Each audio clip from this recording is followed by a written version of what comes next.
All right, so we're back to review on the Old Guard 2, which just dropped on Netflix. We've all watched it. I gave my opinion behind, backstage, and I thought that the first Old Guard was better than the second one. What were your takes?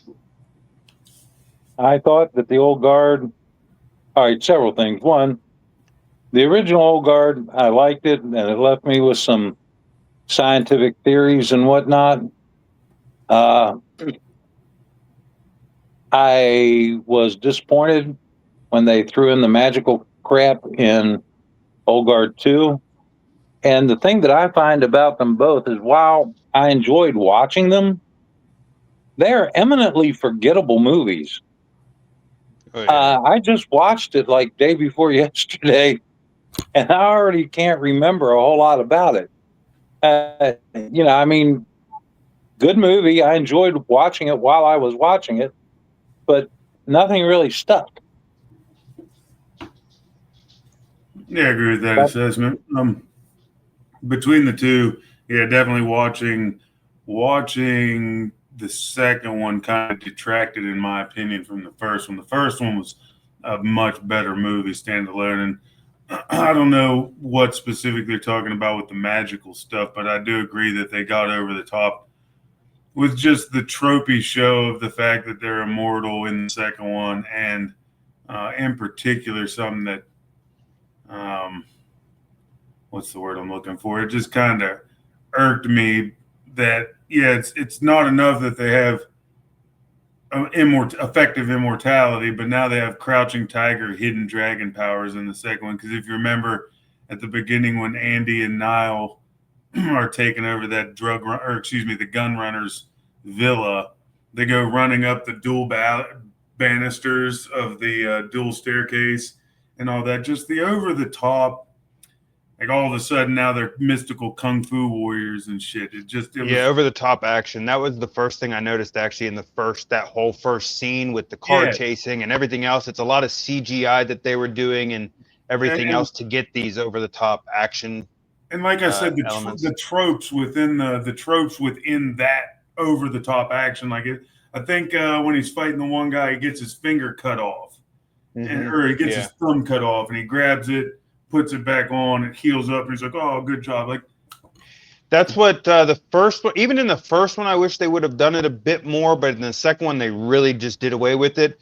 But just first of all, in the first one, they established that your immortality could leave at any point. So you'd think even if you're immortal, you would take, and they also established that it still hurts to get shot and killed and everything yeah, else. So you'd think you'd take precautions to not get hurt, right? So whether that's you, wearing body armor, whether it's just being smarter about the way in which you're going about something, like the death and getting dismembered and things like that should be an accident that you're trying to avoid at all costs, just like a normal human would be. And they really did away with that in the second one. agreed. But what I was a little confused too. What magical elements did you think that they threw into this second one that It's either wasn't existing in the first or is something I'm missing? Because all of it's it's already well, more super. magical to me. in the first one, it established that they were immortal.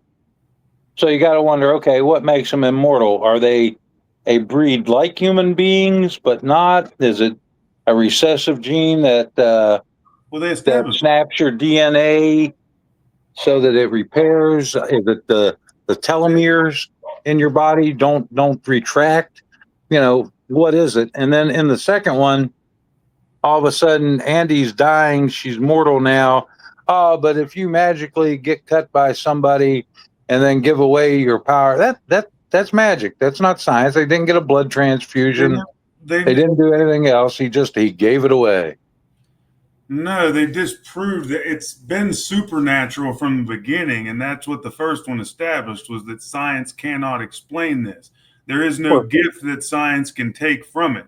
And the guy's science was specifically in telomere expansion. So they established that this is not some type of scientific gift. So it's not outside the bounds of reasonable that the legends that are passed down throughout civilizations, specifically regarding this divine, I guess you could call it, divine gift that nobody knows why it is bestowed, that Stephen's already stated. Again, I agree 100% that if it can end at any time, why would you just wantonly and brazenly throw yourself into death? But I don't see any problem with the notion that this divine gift can be granted to another who's already been given this gift. And they established the whole first and last and the ability for that last person to take away that gift. So I don't have a problem with that so much as a lot of the other stuff.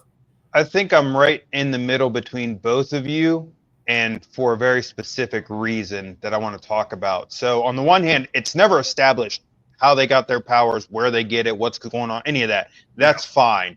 The second one, though, with, yes, the passing of powers and the first and the last and all this other kind of nonsense, the biggest thing, so as far as we know, they're immortal, right? In the first one, they established that until it's gone. However, the only evidence they have for this is one immortal that we know of that at some point died. And that's never explained, because aside from that one incident, no one's ever died. And obviously that person wasn't killed by the last, because that's Nile. So the real question is, how did that person die? Is my question. Like, if it showed maybe a few more of them dying throughout history or anything, like, that's my biggest hang up on this is, so you're saying that the only way an immortal can die is by being injured by, being injured by the last of the immortals. And that didn't happen for that one person. So how did he die? Why did he die? And if that's the case, why does any of the rest of it make sense? That's my hang up. That was one of my other hang-ups, was not only the how did the one die, but also it kind of piggybacked before that for me, was when we discovered the fact that there was Tua, when we discovered the fact that there was this Discord character, i.e. the first immortal, they never even took the time to say, like, whenever the group meets Tua, the ancient Chinese guy, they never even take the time to explain away the fact, like, well, why couldn't we see you in our dreams? That's literally 20 seconds of dialogue between characters within the story that could have established, oh, well, these newer immortals weren't able to see him in their dreams because he's older, and because he's an immortal that was established before these ones, he's able to shield himself from them. You could have done something very simple to kind of keep a continuity among this ambiguous power. That's what they should have done, actually. It should have been that any immortal before you is not within your dreams. However, they already did away with that, though, I think, in even the first one, because Niall, who's brand new, sees Quinn. Right? Yeah. So, or no, she saw Discord. Well, I think she saw both. That's right. Maybe. Yeah, I don't know, but I'll tell you, that was another disappointing part for me, was them getting Quinn. Yeah. Granted, I knew she was going to be alive and everything, but that doesn't mean she could look like she should have looked something out of Davy Jones' locker, like, you could still be alive, but either in the process of rehealing, but have some crustaceans on you, have moss, seaweed, something. Yeah. Like nothing. I was like, what is this? It looks like they just did her makeup. Another that really annoyed me. To point out is that the quality of steel made in the the witch hunt. So what's that? 1600s, 1600s, yeah. Yeah. Okay. So it was 1500s. So the steel and/or iron that was used to produce stuff at that time, while not bad in quality, put to 500 years of the ocean, there's not going to be much of that Iron Maiden left. Yeah, that she would have just busted out of that rust bucket and gone. Yeah, I will point out one thing. That thing, she would have made it. Yeah. There are actually two examples of immortals becoming mortal without being stabbed by the last one, and that's that guy that they kept referring to, and Discord herself. What guy? Discord. Well, I guess Discord was becoming. No, Discord became mortal because she got sliced by Nile. No, she didn't. Yes, she did. No, because wait, I think Dad might be right, because her whole point of finding Quinn and finding all these other immortals was to get immortality back. But if she already meaning she would have already lost it, right? Right, because she had never met Quinn before she had already lost her immortality. Right. Yes, Nile cuts Discord. That's what causes her to lose her immortality. Okay. I wonder when that happened. I don't recall it, but that's strange. Then why Discord would be? Well, I guess she did have some other reasons for going after them, some philosophical, ideological crap. Which was another thing, even with Quinn, though. Aside from her coming out looking perfect, the fact that she was able to keep up in a fight whatsoever with Andy was really annoying.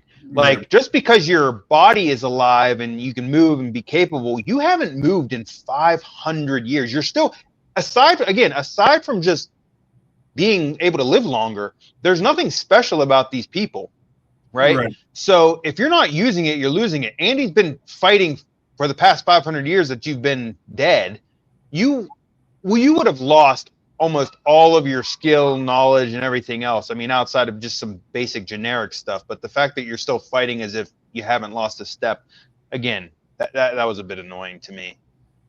And I really disliked what they did with Charlize Theron's character in terms of her appearance. That moppy, it looks like she brushes her hair with a wet pork chop, like nasty look.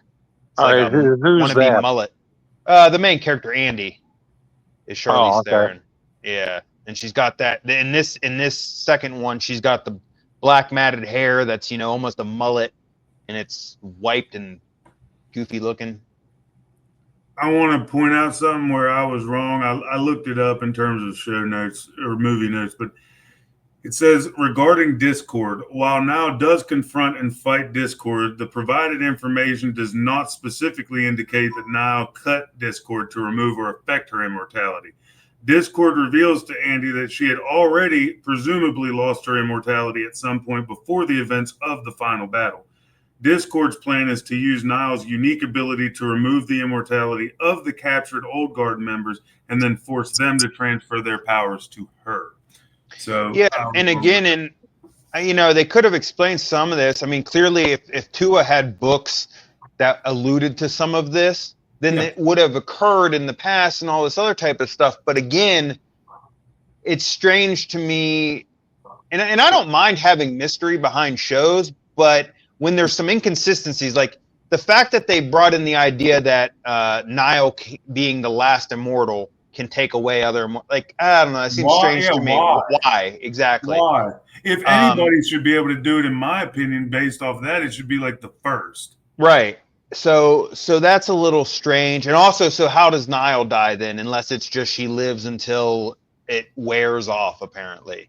And again, why some people wears off faster than others or what have you. I don't know. I think that would have been left better to some mystery, and they come up with a better way to do some of this. I really don't know. I will say in this review, something I would like to state that I haven't done with most film that is adapted from books and or graphic novels. I'm usually pretty up on reading said graphic novel or book before the film or movie, or television series comes out. In this regard, however, I haven't, but based off the movie, it has piqued my interest. I'd like to see how the graphic novels play, because I would like to think that whoever created the graphic novels these were adapted from had a much more cogent and coherent storyline and universe wherein these rules were developed and these characters were created. But I don't know, because unfortunately I haven't read them. But on the record, I think the movies make checking out the graphic novels worth it. I didn't realize they were graphic novels. I'd like to probably check that out too, because I'm sure it actually makes a lot more sense in those than the way that they adapt them and change for no apparent reason. But yeah, it was Greg Rucka and Leandro something or other back in the I'm wanting to say it's an 80s series, but don't quote me. I really appreciated Booker being the same throughout and him giving up his immortality. He really was wanting to be done with this long life. And I think that that's an underappreciated aspect. He's the second youngest of all of them. He's only been out, a couple hundred years he's been alive, and that's been long enough for him. He's done. I like that too. I think a lot of Booker's problem, though, was that he stayed with his family and had to watch his children die. And I think that probably put him off the immortality thing more than anything else. Oh, yeah, for sure. That's what it would seem. But I really did. Yeah, I agree with you, Stephen. And the fact that what you said, he was the same. Like he was basically, he had washed his hands of it from that point in the story where he tells you, you kind of realize in his telling of his tale to Niall that, that was kind of his point of no return, and he hasn't gone past it. Yeah, that's what, once he learned how to, die and pass it on, and he's looking in the mirror and looking at Andy, and you see her wound on her shoulder, but it's not healing. I thought at first he was hesitating and thinking, maybe I really don't want to die, like this will be final. So I really appreciated that that's not what occurred. He passed it on and went out. Yeah. I appreciate you bringing Booker's character up and the way he went out. I agree. It was really. In the first movie, though, come on, let's be honest. He was a shit because he made that decision, and he didn't make it just for himself. He made it for everybody else, and that was not his decision to make for everybody else. Yeah, at the very least, I mean, he could have gone in there himself and been like, here, figure it out. Figure out how to kill me, and you can do whatever else with what you want. Yeah, that's agreed. Not going to take away from that. The one thing I did like with it after the exile, though, and you call it what you want, but when I think the character's name is Joe, he's the Middle Easterner. Oh, that'd be the two guys from the Crusades. Yeah, the Crusades guy. Whenever it turns out that Joe was in communication with him the whole time, and I can't remember the minutiae of the conversation, but basically it boiled down to it. Nick, his boyfriend or his partner, asks him, he's like, but why? And he says, because he's alone. He's all, and if we remember back to the first one, when the exile was decided upon, he was like the most callous and most angered by and whatnot. And even though Booker had explained to him, like, you guys have had each other from the beginning. Right. Andy and I have been alone. And even Andy, though, had people before at the very least. Quinn and the other guy, right? And then we find out that she had Tua and these other people. So, and that's another thing. Now that came up, it seems a little bit selfish to me that the guy that keeps all of the records on every single person that's like us that's come before, we don't know anything about him. So in the event that our fearless leader just loses her immortality, as is wont to happen according to this storyline, from time to time, if she dies, we have no resources beyond these other three people we have here. So that seems a little bit selfish and short-sighted for immortals. Yeah, for sure. That's a whole issue. You should at least have somebody in your confidence on that one. Yeah, but I mean, at the end of the day, we could pick it apart in terms of its discontinuities and questionable things. But like Dad said, I agree. It's definitely worth watching. The first one specifically, I think, honestly, you could do without the second. I appreciated the second one was shorter. The first one's a little over 2 hours. Second one's like an hour 45 or so.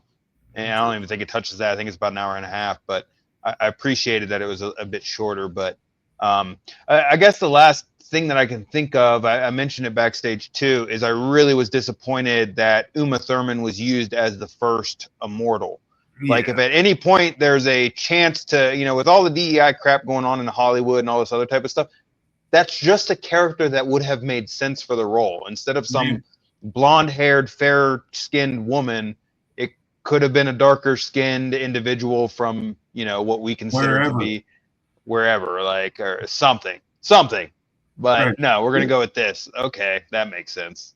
Yeah, I agree. And somehow she blended in, during during all of history apparently, because she's God knows how long she's been around. But she was, Andy, we know, has been around for at least 3,000 years. Right. So she's predates that, and somehow she's just, and even the Asian guy too. They're just fucking meandering around throughout, the Crusades and the witch trials and Jesus' killing and the Roman Empire and everything else, just fitting in everywhere they go. Okay. Yeah, I thought that was funny when she said that she was at Christ's crucifixion. I thought thinking it was like Andy was there too. What's your point? I thought, well, yeah, well, I thought the thing that got me though was I was just thinking exactly what you said. I was like, you had to have been the whitest person there. I was waiting actually for a comment because it shows, Jesus on the crucifix and everything. I was waiting for a comment to say he didn't look like that He or didn't something. look like, yeah. Which I'm glad that they didn't, because on the one hand, it would have been like appreciated in some respect. On the other hand, I know exactly why you'd be doing that. So I'm glad that they didn't do that. Yeah. All right. Catch 22. Yeah. So I don't know. I guess I don't really have anything. I wish they would have done a little bit more with the lore on Andy's axe. Yeah, I wondered about that myself. There was nothing to. I mean, it would have been a piece of crap, to be honest, in comparison to anything. I mean, I think because I don't know if it showed her. I'm pretty sure it showed her having that all the way back in the day. At least 500 to 1,000 years prior. Yeah, it's the old Greek Hellenistic period photo with the Andromache writing it, like Yeah. So I'm like, image of it. You could have Yeah, but replaced supposedly she was a Scythian. Yeah, which is another reason why I don't get why she was fair skinned either. But whatever, it's cool. Well, the Scythians were from like northern Europe area. Thought they were either way. It doesn't matter. I agree. It is what it is. Well, any final thoughts? First one's definitely worth watching. You could do without the second one. Yeah. Oh, and they have it tied up. I will say it looks like they're going to be making a third probably. Just the way that it ended. So yeah, it's going to be Quinn and Andy taking on Discord, or twin Andy and Copley. Copley's still alive, right? I don't know actually. Either way, yeah, we're assuming it's going to be at least Andy and Quinn, reestablishing their girlmance and going and kicking ass like only girls. Which I'll be curious how that works because Quinn's immortal now, or is mortal now. He's mortal now, yeah. Yeah. Very good question. I don't know. Oh, did anybody else find it interesting that Quinn learned not only how to speak to humans again, but also English in like 3 minutes? Well, so yeah, I guess that's actually another disappointment that I have is that they didn't use the notion that they can speak every language, or they should be able to speak every language, especially Andy. Like, I was waiting for that to be used more. The only thing you saw was an Italian speaking Italian and English speaking English. Like, well, it was Nick and Joe were the only ones where you ever saw like the true depth of their language, because they bounced between French, Italian, between English, French, Italian, and English. But then, and I think Andromache only shows that she speaks one other language, Russian, a couple of times. Yeah, played dead. And then, I agree. I don't know why they didn't show that they were more worldly. Yeah, I don't know either. Or at least older. Well, if they come out with a third one, you'll be sure we'll review it. So please like, share, and subscribe, and we'll catch you on the next review.